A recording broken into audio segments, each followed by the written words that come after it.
लेकिन अभी भी सिंह परिवार यहीं रुका हुआ था, कुछ दिन यहीं रुकने वाले था। इशिका के दादाजी का आदेश था, क्योंकि वे अपने भाई से बहुत दिनों बाद मिले थे, इसलिए वो उनके साथ समय बिताना चाहते थे। और इशिका की नज़र गायत्री सिंह पर टिकी थी, जो एक कोने में खड़ी किसी गहरी सोच में थी, या शायद कोई नया प्लान बना रही थी। दादू पापा, आज समय मैं ऑफिस जा रही हूँ, ऑफिस में काम है, काफ़ी अंबर लगा हुआ, इशिका ने शांत स्वर में कहा। परिवार वाले जानते थे इशिका का काम ही उसकी दुनिया, इसलिए उसे किसी ने नहीं रुका।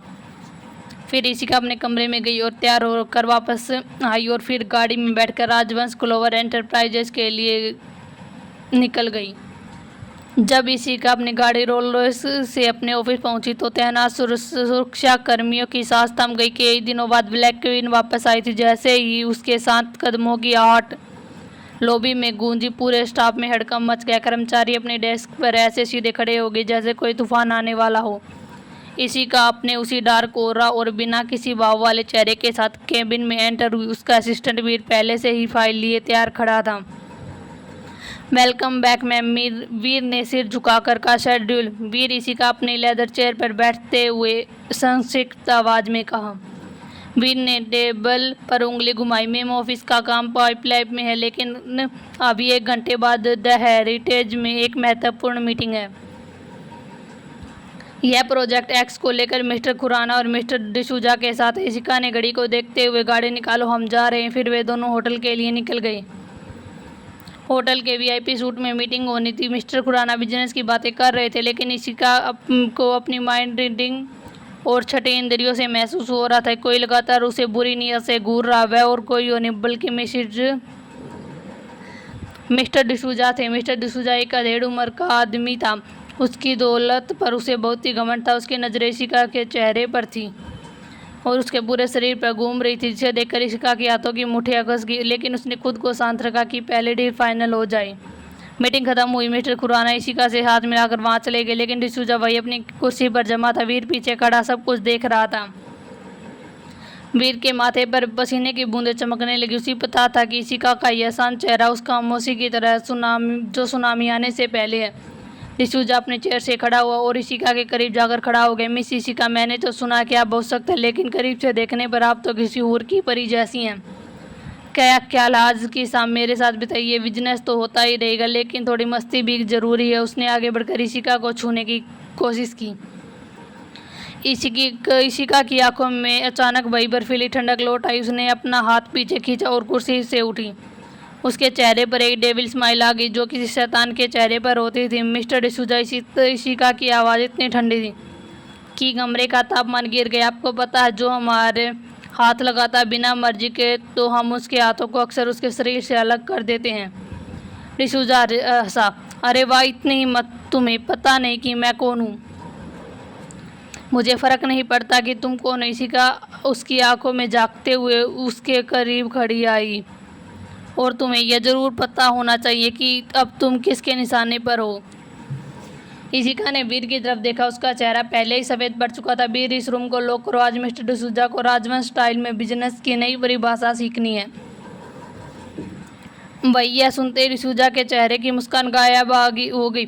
उसे पहली बार अपनी मौत का साया इशिका की उन लाल आंखों में नजर आया, जो कि उसके लिए बिल्कुल भी अच्छा होने वाला नहीं था।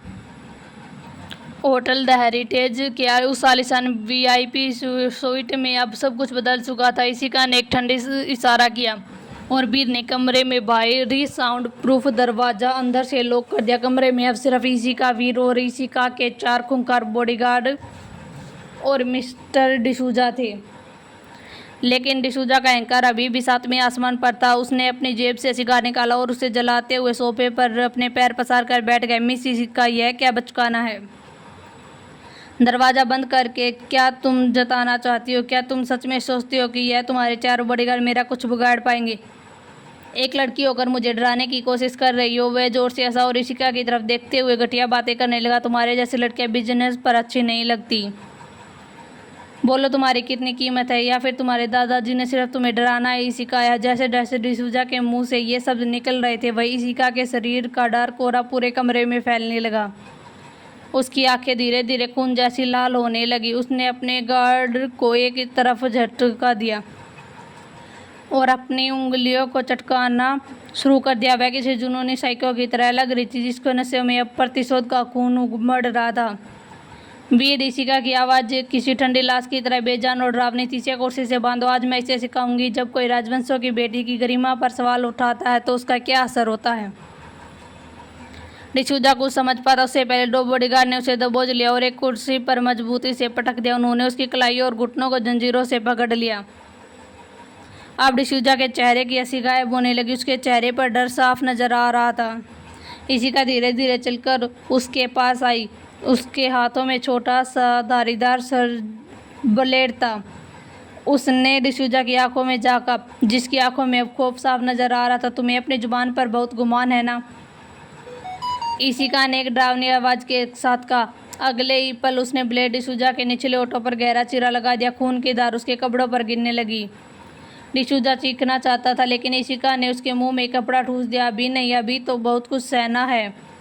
तुमने इसी नज़र से मुझे देखा था ना? नज़र को रहने का कोई हक नहीं है। ऋषिका ने अपनी उंगलियों से उसकी आंखों के पास दबाव बनाया और ब्लेड की नोक से ठीक करते हुए पलकों के करीब ले आई। धीरे धीरे उसकी आंखों के नीचे उसकी खाल छीलना शुरू कर दिया। डिसूजा का शरीर दर्द से मछली की तरह तड़प रहा था। उसकी हड्डियां जंजीर से टकराकर खटखट की आवाज़ कर रही थी। फिर ऋषिका ने एक भारी हथौड़ा मंगाया। उसने डिसूजा के घुटनों पर सीधा वार किया। कड़क एक ही बार में वह उसके घुटनों की हड्डियां चकनाचूर हो गई। ऋषिजा की आंखों से आंसू और खून एक साथ बह रहे थे। वह हाथ जोड़कर ऋषिका से रहम की भीख मांगना चाहता था लेकिन ऋषिका अब एक डेविल बन चुकी थी। तुमने पूछा था ना मेरी कीमत क्या है? ऋषिका ने उसके कान के पास झुककर फुसफुसाया। लेकिन मेरी कीमत अब तुम्हारी जान है, जिसे आज मैं वसूल कर लूँगी। ऋषिका ने कमरे में रखे एक गर्म हीटर की रोड निकाली। वो लाल हो चुकी थी। उसने बिना किसी हिचकिचाहट के उसे जलती हुई रोड डिसूजा पर मार दी। मांस जलने की तीखी घिनौनी गंध कमरे में फैल गई। वीर और बॉडीगार्ड भी ऋषिका की इस क्रूरता को देखकर कांप गई। लेकिन ऋषिका शांत थी। वह किसी साइको की तरह मंजर का आनंद ले रही थी।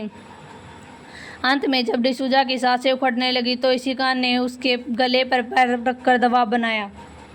राजवंशों की बेटी पर नजर डालने का अंजाम रखना। अगले जन्म में उसने अपनी पूरी ताकत से उसके गले की नली को कुचल दिया। डिसूजा का शरीर एक आखिरी बार झटका खाया और फिर शांत पड़ गया। कमरे में मौत जैसा सन्नाटा छा गया। ऋषिका उठी और उसने अपने दस्ताने उतारे और वीर की तरफ फेंक दिए। वीर इस कचरे को ठिकाने लगा। होटल के सीसीटीवी रिकॉर्ड गायब हो जाने चाहिए, ऋषिका ने शांत आवाज में कहा। फिर वह बिना मुड़े अपने उसी डार्क कोरे के साथ कमरे से बाहर निकल गई। होटल की लॉबी में जब वह आई तो कोई नहीं कह सकता था कि यह मासूम से दिखने वाली लड़की अभी अभी एक हैवान का अंत करके आई है। मिस्टर डिसूजा जैसे दरिंदे का अंत करके जब ऋषिका राजवंश वैली की दहलीज पर वापस लौटी तो उसके चेहरे पर एक रत्ती भर की भी शिकन नहीं थी। वह सीधे अपने कमरे में गई और एक ठंडा शावर लिया। उसने अपनी ब्लैक क्वीन वाली छवि को उतारकर वापस घर की लाडली बेटी बन गई। उसने हल्की गुलाबी रंग के चिकनकारी सूट में जब वह नीचे हॉल में आई तो वहाँ का नज़ारा बेहद खुशनुमा था।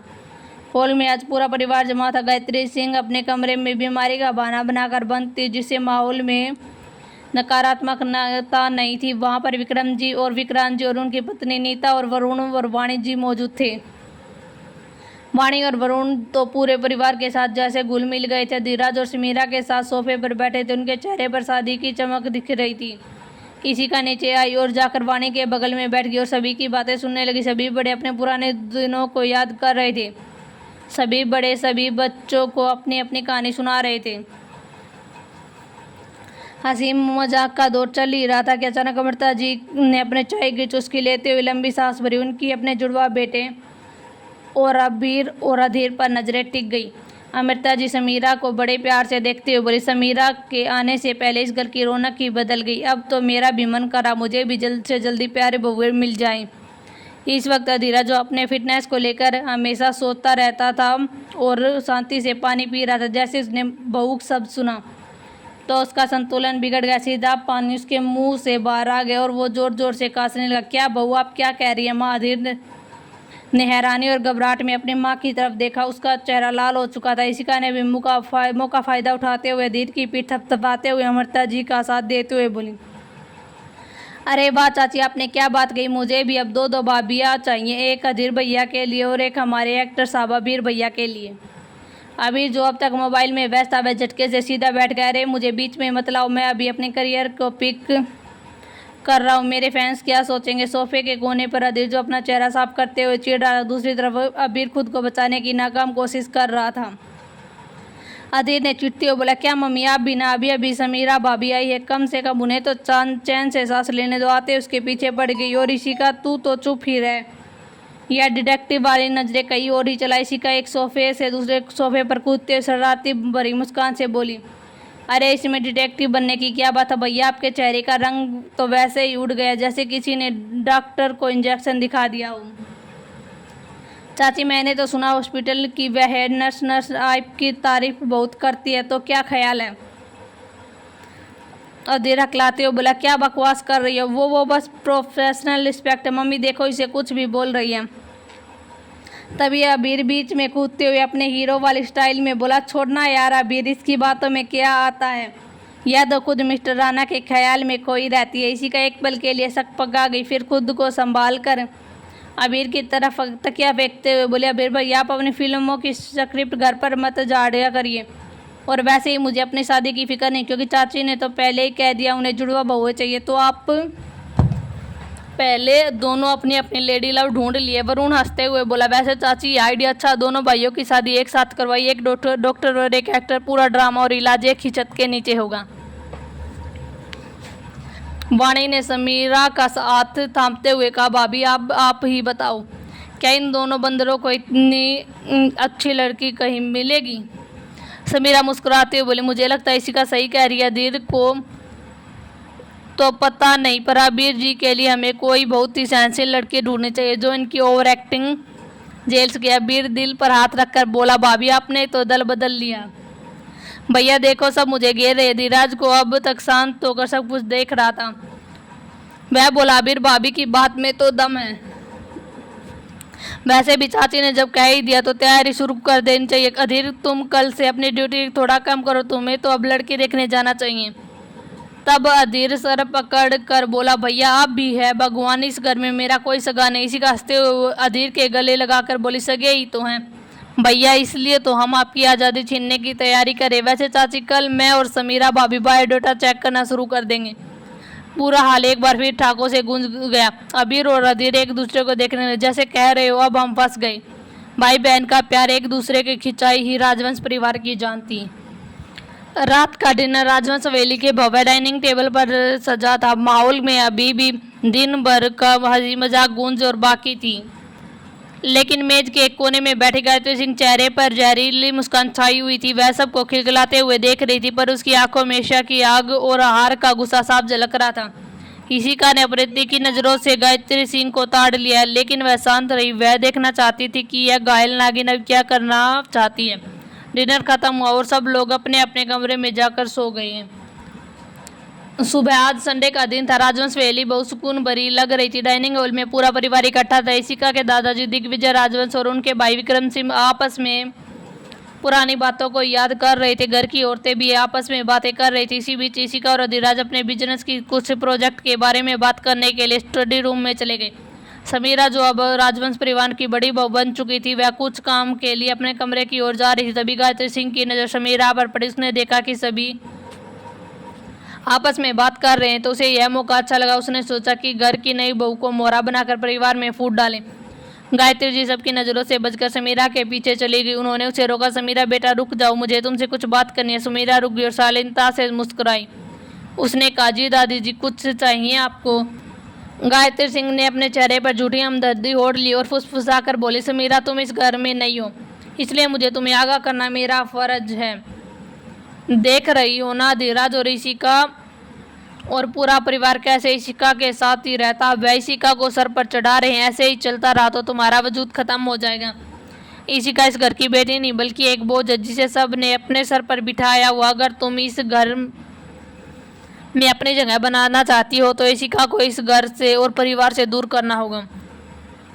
उसी समय स्टडी रूम से अधिराज और ऋषिका आ रहे थे। जब उन्होंने गायत्री की बात सुनी तो वे लोग गुस्से में आ गए, लेकिन वह चुप रहे। वे देखना चाहते कि समीरा गायत्री सिंह को कैसे जवाब देती है। समीरा ने पहले उनकी बात शांति से सुनी, फिर उनकी आंखों में आंखें डालकर कड़क आवाज में बोली, दादी जी अब तक मैं आपकी उम्र का लिहाज करके चुप थी।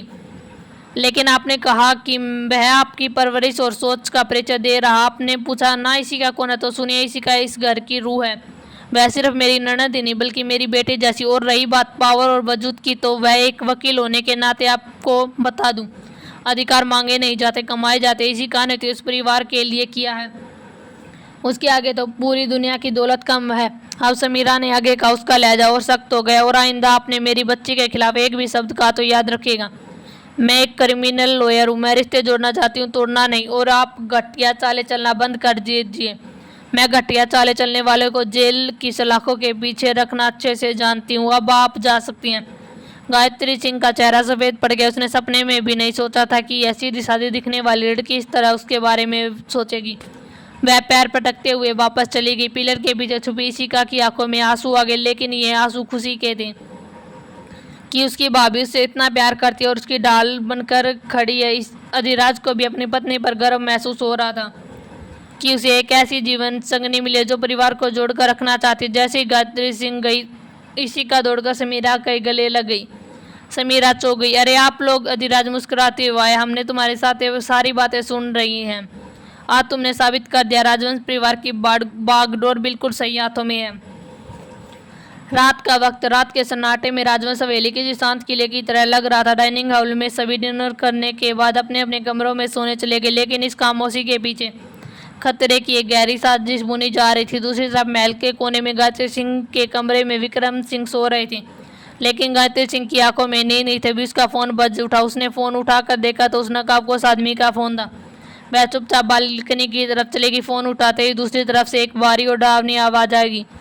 समय आ गया। गायत्री राजवंशों की खुशियाँ ज़्यादा दिन तक नहीं टिकेंगी। इशिका पर वार करना मुश्किल है, इसलिए अगला हमारा शिकार अधिराज राजवंश होगा। उसे रास्ते से हटा दो, राजवंश परिवार खुद ब खुद टूट जाएगा। गायत्री सिंह के चेहरे पर एक कुटिल मुस्कान आ गई। उसने धीरे से जवाब दिया, तुम फिक्र मत करो, इस बार खाली नहीं जाएगा।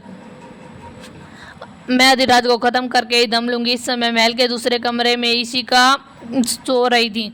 अचानक इशिका की पलकें हिलने लगी। उसे गायत्री सिंह की आवाज़ सुनाई दी। उसकी आंखें झटके से खुली। उसकी आंखें बिल्कुल ठंडी हो गई।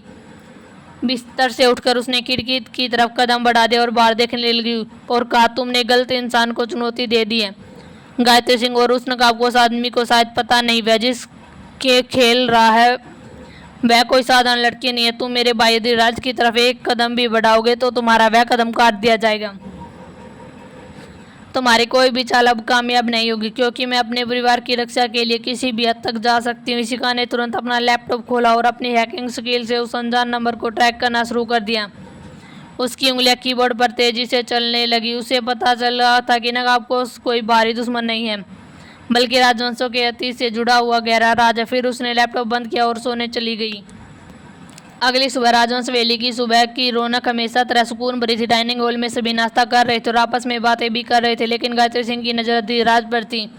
उसने पहले ही अधिराज की कार के ब्रेक फेल कर दिए थे ताकि अधिराज का एक्सीडेंट हो जाए। वह मन ही मन मुस्कुरा रही थी कि आज का सूरज ढलने पहले राजवंशों के खानदान का वारिस खत्म हो जाएगा। जब नाश्ता खत्म हुआ, अधिराज खड़ा हुआ, आज एक बहुत बड़ी बिजनेस मीटिंग है, मुझे अब निकलना होगा। तभी इशिका ने अपनी माइंड रीडिंग पावर का इस्तेमाल किया। उसे पता चला गायत्री सिंह ने अधिराज की गाड़ी का ब्रेक फेल कर दिया। इशिका भी खड़ी हुई और बड़े प्यार से अधिराज से कहा, आज तो आपकी मीटिंग है, मुझे भी कुछ इनपुट देने हैं। तो क्यों मैं आपके साथ चल सकती हूँ? रास्ते में प्रोजेक्ट के बारे में डिस्कस कर लेंगे। अधिराज ने मुस्कुरा कर कहा, बिल्कुल गुड़िया, चलो। गायत्री सिंह यह देखकर अंदर ही अंदर नाचने लगी।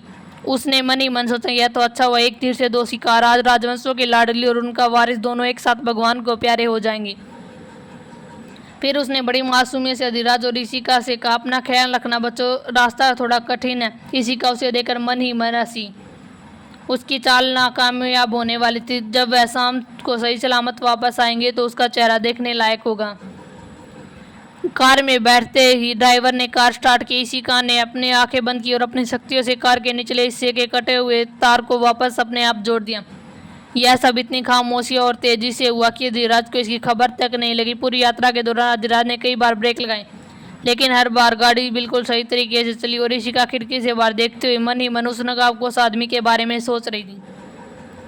फिर दोनों मीटिंग पहुंचे। उनकी मीटिंग सफल हुई और शाम होते होते वे दोनों बिल्कुल सुरक्षित घर पहुंच गए। जैसे ही गाड़ी हवेली के अंदर आई, गायत्री सिंह का चेहरा सफेद पड़ गया। जिंदा देखकर यह कैसे मुमकिन हो सकता है? मैं खुद अपने हाथों से गाड़ी के ब्रेक फेल किए थे, फिर यह दोनों जिंदा कैसे हैं? इसी का गाड़ी से उतरी उसने जानबूझकर गायत्री सिंह के सामने आई। उसकी आंखों में एक रहस्यमयी चकमक थी। उसने गायत्री सिंह को आंखों से देखा और कहा, आज का दिन बहुत अच्छा रहा दादाजी। अगर किस्मत और भगवान साथ हो ना तो कोई भी बड़ा हादसा टल सकता है। मैंने सही कहा ना दादी जी? फिर ऋषिका और अधिराज अंदर चले गए, जबकि गायत्री सिंह पसीने से भीग गई। उसे समझ में नहीं आ रहा था कि यह इत्तेफाक था कि ऋषिका उसके बारे में सब कुछ जानती है। फिर डिनर के बाद सब लोग अपने अपने कमरों में थे। इसी का अपने कमरे में लैपटॉप पर अपने ऑफिस का कुछ प्रोजेक्ट देख रही। तभी बगल में मेज पर रखे उसके फ़ोन की स्क्रीन चमकी। उसके दिल की धड़कन तेज होगी। उसमें इवांस का नाम चमकमा रहा था। उसने गहरी सांस ली और कांपते हुए हाथों से फोन उठा लिया। हेलो, इशिका की आवाज़ कांप रही, जो सिर्फ इवांस के कारण ही थी। दूसरी तरफ कुछ पलों की खामोशी रही। फिर इवांस की भारी आवाज़ सुनाई दी। उसकी आवाज़ में जुनून रख दोनों थे। सो रही थी क्या? इशिका ने मुस्कुराते हुए अपने जुल्फों को कानों के पीछे करते हुए कहा, मैं तो बस अपना काम कर रही थी। और आपने इतनी रात को फ़ोन क्यों किया? तुम्हें क्या लगा मैं दूर हूँ तो तुम्हें भूल जाऊंगा? उसकी आवाज़ अब और भारी और जुनूनी हो चुकी थी। तुम्हें अंदाजा भी नहीं है इशिका, पिछले कुछ दिनों में मैंने हर सांस में सिर्फ तुम्हें ही महसूस किया। मैं या बिजनेस मीटिंग में होता हूँ पर मेरी आंखों के सामने तुम्हारा ही चेहरा रहता है। उसकी बातें सुनकर इशिका को बहुत खुशी महसूस हो रही थी और शर्म भी आ रही थी, जो ब्लैक क्वीन दुनिया को इशारों पर नजर आ रही थी। इवांस की बातों से कबोध लड़की की तरह शर्मा रही थी। आप बहुत ज़्यादा बातें करते हैं इवांस। ज़्यादा नहीं, बस मैं सच कह रहा हूँ, इवांस ने एक गहरी आवाज़ में कहा। इशिका, मैं एक सन की इंसान को, तुम्हें पता है ना, मुझे जो चाहिए होता हर हाल में हासिल कर देता और मुझे तुम चाहिए अपनी ज़िंदगी में, अपने जीवन संगिनी के रूप में। तुम्हारी मुस्कुराहट, तुम्हारी खामोशी, तुम्हारा हर यह छोटा सा दिल और जिस पर सिर्फ मेरा नाम लिखा है। इशिका ने खिड़की से बाहर चांद की तरफ देखते हुए कहा, इवांस, आप जानते हैं मैं वैसी नहीं हूँ जैसा आप सोच रहे हैं। फिर मुझ में बहुत सी परतें हैं, यही तो मुझे पागल करती है। इवांस की आवाज़ अब और भी जुनूनी और गहरी हो गई। मैं तुम्हारी हर परत को खोलना चाहता हूँ, तुम्हें हर राज का हिस्सा बनना चाहता हूँ। मैं उसे मिस मिरेकल को भी जानना चाहता हूँ और मासूम इशिका को भी, जो अभी भी मुझसे बात करते हुए डर रही है। क्या तुम्हें भी मेरी याद आती है? इवांस ने बेचैनी से कहा। इवांस ने पहले इशिका के बारे में अपने सोर्स से पता कर लिया था और इशिका को भी इवांस की माफिया किंग के होने के बारे में पता था। यह सुनकर इशिका की सांस गहरी हो गई। उसने भी कबूल करते हुए कहा, हाँ बहुत याद आती, क्योंकि इशिका को सच में इवांस की याद आ रही थी। क्या कहा? एक बार फिर कहना, इवांस ने बेताबी से कहा। उसे यकीन नहीं हो रहा था कि इशिका ने अभी क्या कहा। मैंने कहा आती है, बहुत आती है, अब आप बस भी कीजिए। वह खिलखिलाकर हंस पड़ी। उसकी हंसी सुनकर इवांस को बहुत सुकून महसूस हो रहा था। उसकी हंसी उसके कानों में संगीत की तरह गुल रही थी। इशिका, जब मैं वापस आऊँगा तो तुम्हें इस फ़ोन की दीवार के पीछे छुपने की ज़रूरत नहीं है। उसकी बातें सुनकर इशिका की सिरहन महसूस हो रही। उसने लाल गालों से फ़ोन काटा और फ़ोनों के पन्ने सीने से लगा लिया। उसे समझ आ गया था इवांस राणा की सनक और प्यार दोनों ही बेशुमार हैं। इधर दूसरी तरफ इवांस भी अंधेरे कमरे में चेयर पर बैठे सिगार जलाए, उसने कस लेते हुए जो अपने हाथों में इशिका की तस्वीर थी उसे जुनून से देख रहा था। उसे जल्द से जल्द इशिका के पास जाना था। इधर इशिका भी इवांस की बातों को याद करते हुए बिस्तर पर लेट गई। थोड़ी देर में उसे नींद आ गई।